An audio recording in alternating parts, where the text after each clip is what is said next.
Jean-Pierre Brenas, bonjour. Bonjour. Nous sommes ici au Conseil régional d'Auvergne-Rhône-Alpes. Nous allons parler d'innovation. Concrètement, comment peut-on innover dans une région? Innover au conseil régional, c'est ne plus gérer comme on gérait avant. C'est baisser les dépenses de fonctionnement pour créer des marges de manœuvre pour réinvestir. Je m'explique. En 2016, nous avons réduit les dépenses de fonctionnement de plus de 100 millions d'euros, 130 millions d'euros exactement, et nous avons pu ajouter 100 millions d'euros dans l'investissement et notamment au service de notre politique économique. Comment cela se traduit-il sur le terrain, ici au Conseil régional? Alors, vous savez, ce qui est important, c'est que les chefs d'entreprise, les porteurs de projets, trouvent des interlocuteurs qui les comprennent dans la collectivité. Et pour cela, d'abord, il y a des élus. Plusieurs élus sont chefs d'entreprise. Je suis moi-même à la tête d'une TPE. Mais il y a aussi le personnel de la collectivité, du conseil régional, qui est de grande qualité, et notamment un certain nombre de personnes sont issues du privé. Je prends l'exemple de la nouvelle agence Auvergne-Rhône-Alpes Entreprises. La directrice vient d'un grand groupe privé. Ici, nous sommes à l'hôtel de région de Clermont-Ferrand. Le délégué général a fait ses études à l'école de commerce de Clermont-Ferrand. Et puis, nous nous associons au privé. Le bivouac est ici maintenant. Il y a une vingtaine de startups qui sont hébergées dans l'hôtel de région. Comme quoi, un bâtiment public n'accueille pas que du personnel administratif et des fonctionnaires. Il y a du privé ici dans l'hôtel de région. La grande agence Auvergne-Rhône-Alpes Entreprises est coprésidée par Jean-Dominique Sonner et Laurent Wauquiez. Voilà, c'est notre façon d'innover, c'est-à-dire de nous tourner, de nous orienter vers le privé. Vous venez de nous dire que la région était stratège en matière d'économie.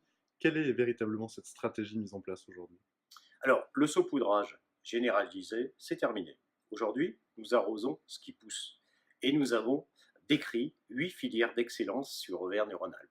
8 thématiques, 8 grandes filières économiques, comme la santé, l'agroalimentaire, le numérique, l'usine du futur. Bon, bref, je ne vais pas tous énumérer tous les thèmes. Et pour chacune de ces thématiques, nous mettons en place une stratégie de rapprochement entre la recherche et l'entreprise. Je m'explique, il s'agit d'un continuum. Nous faisons en sorte que le produit, le fruit de la recherche locale profite à nos entreprises. Et nous orientons la formation, l'enseignement supérieur aux nouveaux métiers de demain, de façon à ce que nos entreprises trouvent ici, localement, de la recherche et également le personnel qui leur permet de mettre en œuvre et de donner corps à leurs projets. Les entreprises, parlons-en, elles ont souvent trouvé les parcours un peu compliqués dans leur relation avec les collectivités.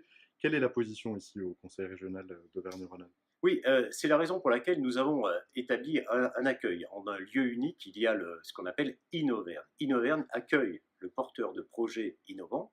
Première étape, il est face à des conseillers de développement technologique, c'est-à-dire des ingénieurs qui disent oui, l'idée est bonne, mais va-t-elle trouver un marché? Ça, c'est une autre idée. Bon, alors là, ils sont orientés, oui ou non, ça marche, ils vont un petit peu plus loin, on les oriente vers des incubateurs, il y a l'incubateur Buzy Technologies, il y a l'incubateur Square Lab sur les nouvelles pratiques, les services, et puis l'incubateur Coco Shaker sur l'économie sociale solidaire. Et ensuite, le porteur de projet est accompagné vers des financements directs, indirects, des prêts d'honneur avec la CCI. Et puis, une originalité, c'est un fonds qui s'appelle le fonds Jérémy 2 Innovation, qui est doté de 14 millions d'euros et à travers lequel la région prend en sorte des participations dans ces entreprises de façon à les aider temporairement sur leur croissance. Donc voilà, je crois que le conseil régional Auvergne-Rhône-Alpes innove dans sa façon de gérer l'argent public, il innove dans ses recrutements avec des agents issus du privé, avec une véritable stratégie de spécialisation et puis avec un financement original. Et je crois que c'est grâce à tous ces facteurs que nous ferons d'Auvergne-Rhône-Alpes l'une des 3 premières régions d'Europe. Merci Jean-Pierre Brenas. Merci. À très bientôt.